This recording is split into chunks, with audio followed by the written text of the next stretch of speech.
like to take a few minutes, and I see that Lance Ferrin is on. So if I could just transition for a minute over to Lance. Lance, if you could turn on your mic, that would be helpful. Lance is the CEO of Allison Medical Company here in Denver. He's a second-generation business owner, and Allison Medical provides a whole variety of medical devices for the industry. And I wanted him to speak this year, especially about COVID, because his company produces and sells PPE and medical syringes, which might be of value when the vaccines comes around. And he's really a great follower of Christ. Lance, are you there? I'm here. Thanks, Craig. I appreciate that. Although I'm a little concerned after following Beatrice. That's a hard act to follow there. So that is. Thank you for the introduction. Well, let's talk first about Allison Medical. You and your brother own this company, and I understand you're the second generation. Your father started it. Talk to me a little bit about what it's like to be a second generation business owner. Well, it's funny because we started out actually selling custom molded rubber and plastic products. Okay. And my dad started the company. I came to Allison, well, it was actually CSI at the time, right out of college, and didn't have a clue what I was doing. And I don't think I helped my dad a whole lot. And then my brother, Justin, who's now my partner, he's 7 years younger. So he started when he got out of college. So neither one of us really brought a whole lot to the table, I guess, when we first started. My dad wanted us to work with the family business. He encouraged it, and I think I took the easy way out by I went to school and I was in pre-med, and then he started the company while I was in college, and it started really taking off. And I thought, man, I've got this job. I don't really need to really work hard. And so when you say you were the worst student, I beg to differ there. I think I could probably beat you in that arena. And so we went along for a while, and then, like I said, Justin, he joined, and we became Allison Medical. My sister died in 1986, so I joined in 85. My sister Allison died in 86, and we decided we wanted to have our own product. So we started Allison Medical, and eventually the two merged. My dad was the owner of the whole thing, except I think we each had 5% or something like that. And we went along and really started, we were struggling for a long time, and it didn't really, like I said, we didn't bring a whole lot to the table. We learned on the job, and we didn't do a lot of market research. We just knew we had to have a product of our own, and we had been selling syringe components, decided to do our own syringe, and that's how we got into the syringe business. My dad retired probably around 2000, so we struggled the whole time.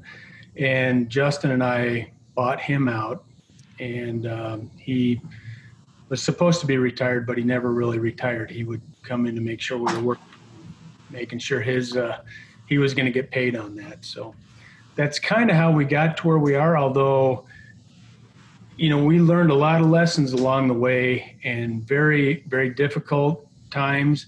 And so we've kind of, I've talked to you about this before, but if we make it to the third generation, we've got some kind of some goals set up for the next generation, where you have to work for another company for at least 3 years.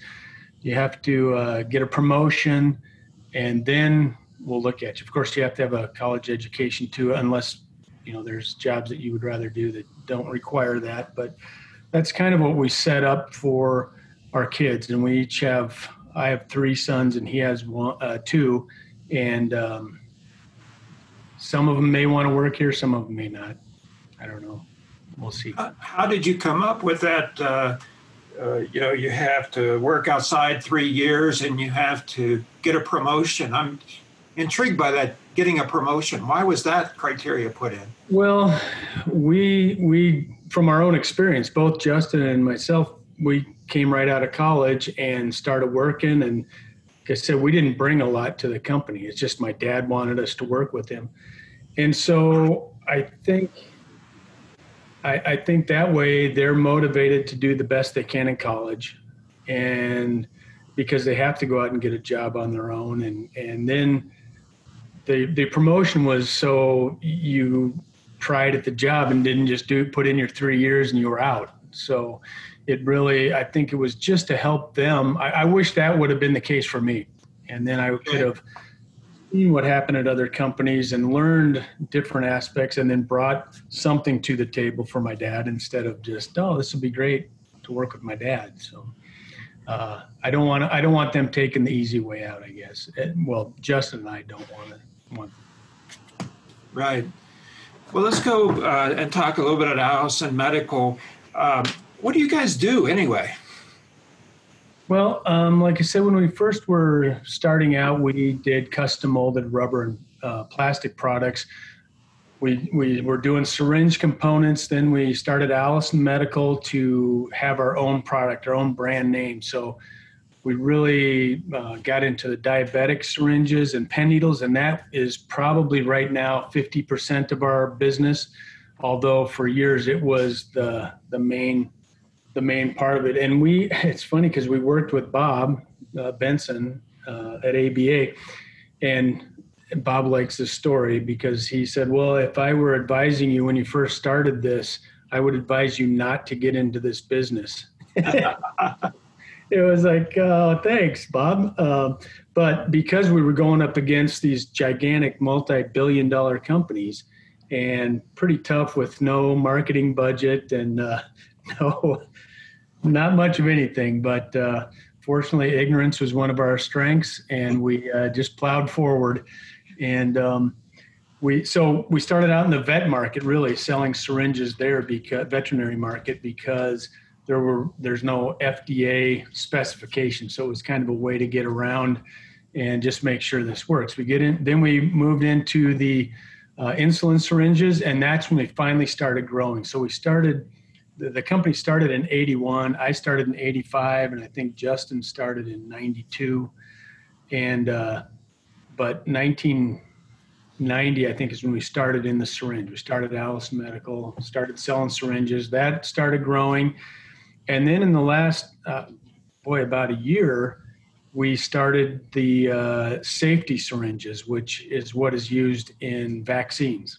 So the vaccine, and that was, honestly, that was just that was from God, I think, because we had talked about this forever, but we have to bring in the product. So we own part of a factory in South Korea where we do most of our syringes, but this we didn't do in that factory.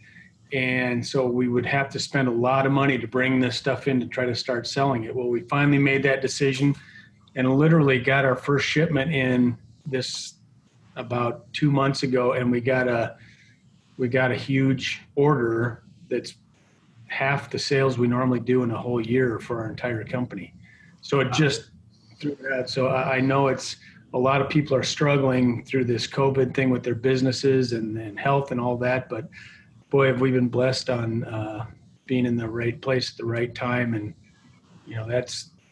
it's just so awesome. And I've talked to you about this before. I felt almost guilty because I'm in a CEO group where a lot of the guys, their companies are really, really struggling. And I haven't even said anything for months because it's just you feel so bad for them. I don't want to go, well, yeah, but we're doing great. Well, I finally shared in a smaller group with the CEO group that how things were going so great. And it was encouraging to them to see that there is business that is flourishing right now. So that's our main product line. It's all, we say we sell drug delivery products, and basically everything is syringe based, whether it's, insulin syringe, pen needles, We have a general line of syringes we sell on both the vet side and the human side. And then we're slowly adding other safety products along the way. The CEO group that you're in, tell me a little bit about that group. And when you meet with the guys, and you said you were a little hesitant to say, I'm doing great in this day, but tell me about the group. Is it an accountability group, or how does it work?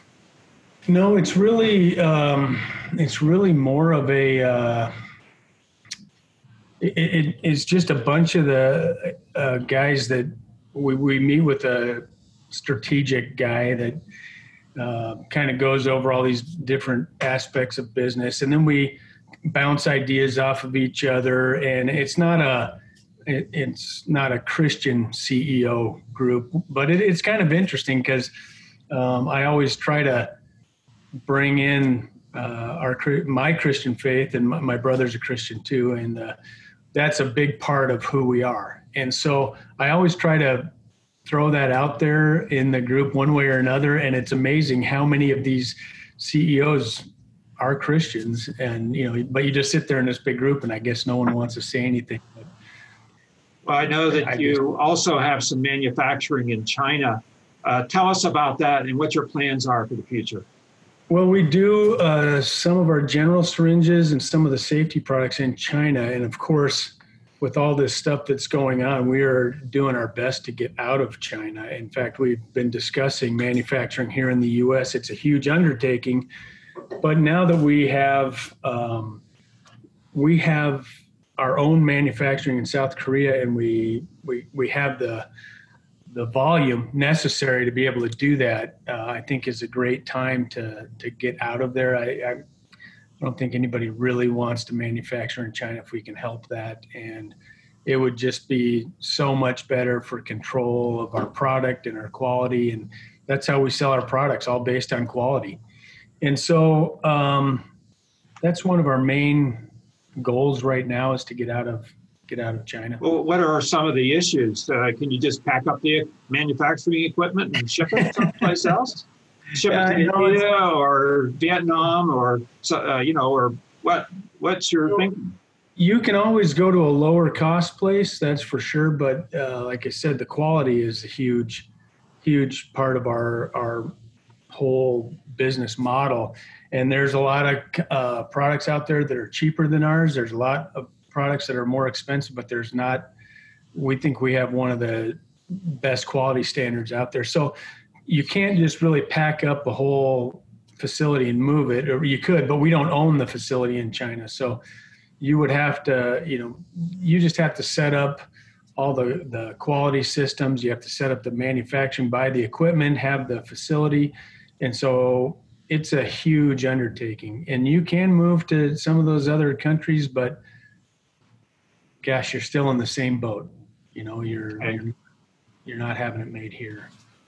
Well, over the years, when prior recessions, I'm thinking like 2001, 2008, you've been around for quite a while. Tell us about some of the down times, the recessions or difficulties in the business.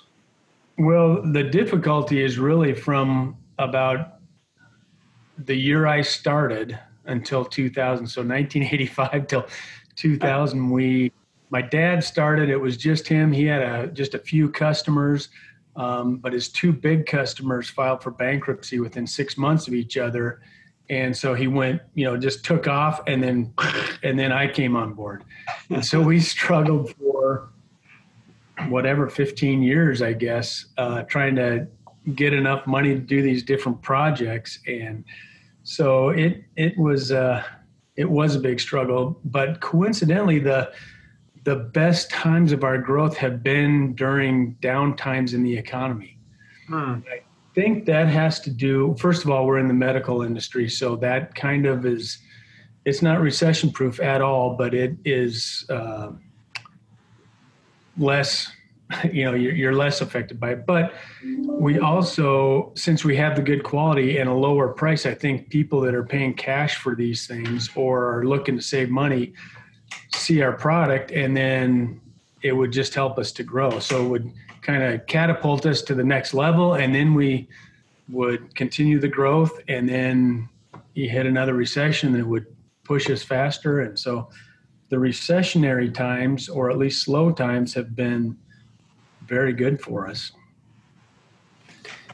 And have you felt the hand of the Lord through your business? Do you have any illustrations of that we could talk about in public? Yeah, 1985 through 2000, if I could just say that. Okay. Well, it word out on the street. It really is. That I've heard, the word out is that you treat your employees really well. And I'm getting that not from you, but from other people.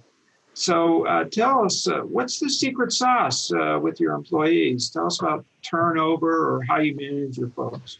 Well, I appreciate that. That's great to hear. When you talk about the hand of the Lord, I honestly think this whole thing is because, when we struggle, it's like you automatically go to God. I think the harder part is when you're doing good is to remember that you're where you are because of God. So I think we struggled along the way. When my sister died, that was devastating. And I think everybody was that put us back a few years, but boy, when you're down like that, you have to rely on God to get you through those times. And so, Jess and I grew up in a Christian household, so our faith has always been important to us. Not that when I was younger, I made a lot of mistakes. I did that, but I think when we started doing this, especially when we changed the name to Allison Medical, we committed our business to God, and that's number one. It's not even our business, it's God's business. And so we're just running it the best we can for his glory.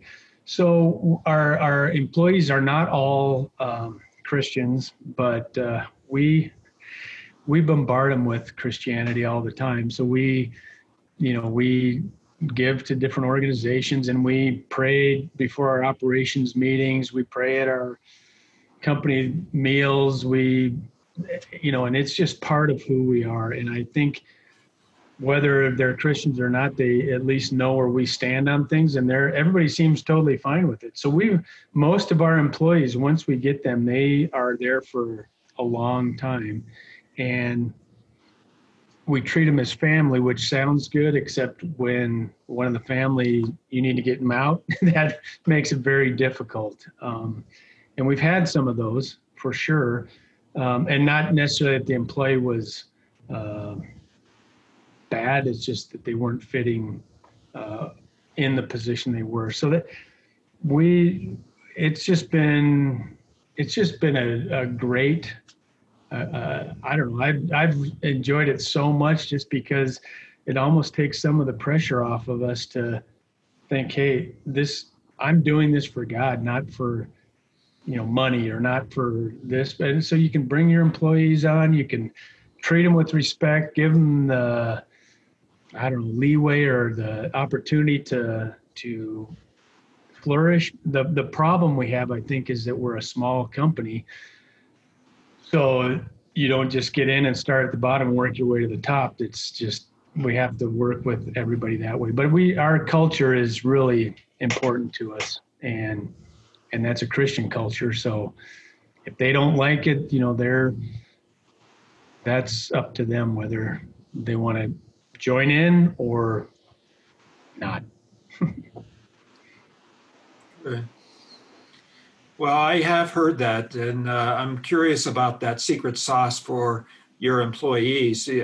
How many employees do you have on board? We have, roughly? I think right now we have 18 direct employees. Okay. We use a 3PL. We outsource our shipping and receiving.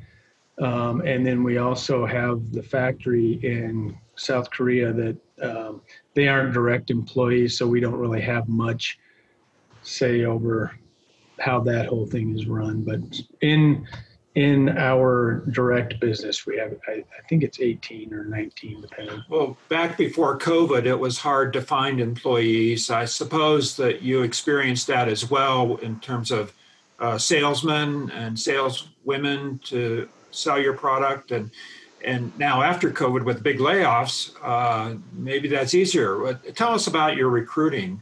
Well, How do you do that? And do you have a litmus test that you use? It's funny, we have more people coming to us because they know about us and talk to our employees. So we have them coming to us for jobs, and more people than we can bring on, when we need. So we just kind of keep track of the people that we are going to target for these things. So most of the time, we really have never had an issue getting employees, because if we need a salesperson, our salespeople are out there all the time and they talk to the other salespeople, or we have got a couple of them from our competitors, and then they tell other people how it is at Allison. And so we have more people wanting to work for us than we need to go out and find. So we've never really had an issue getting good employees.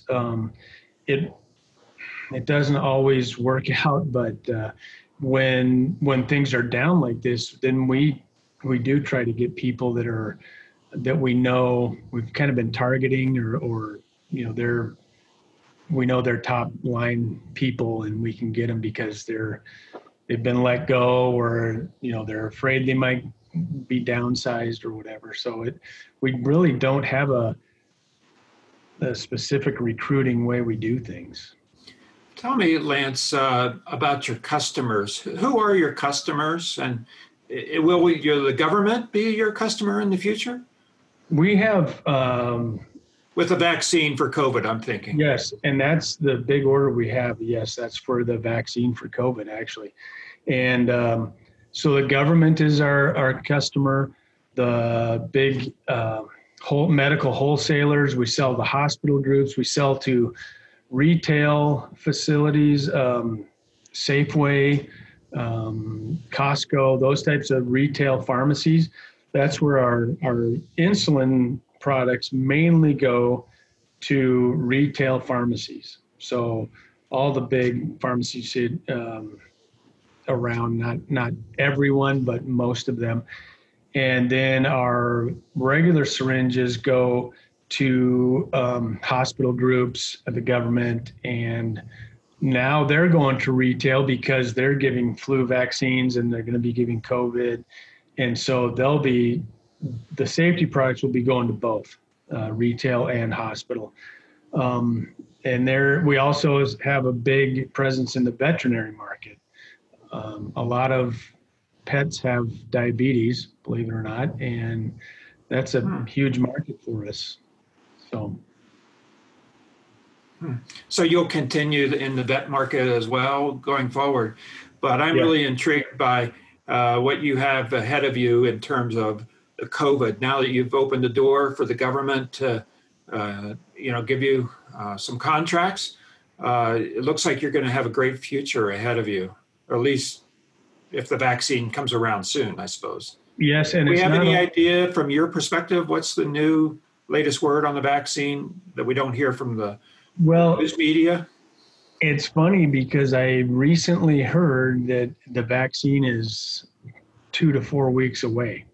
I don't know if that is true, but I know one of our customers was I didn't hear this from our customer, but I heard it from another source that sells to them, and they said they thought it was coming out in 2 to 4 weeks. But then just this week, I heard that they might be having a little hiccup there. So I don't know how that's going to affect it, but they've already brought in a bunch of safety products for the vaccine.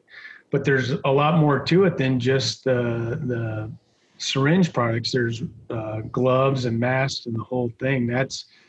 Which is going to continue for quite a while.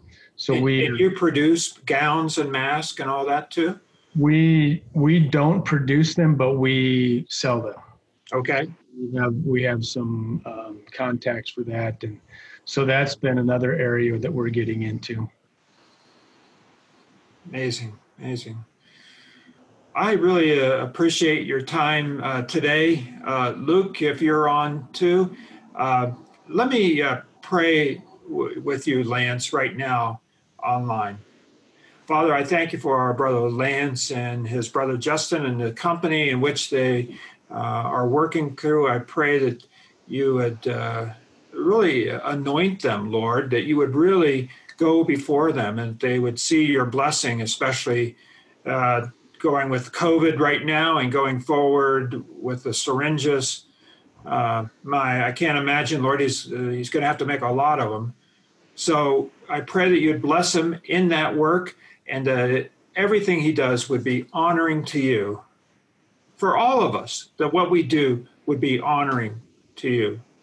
In Jesus' name, amen.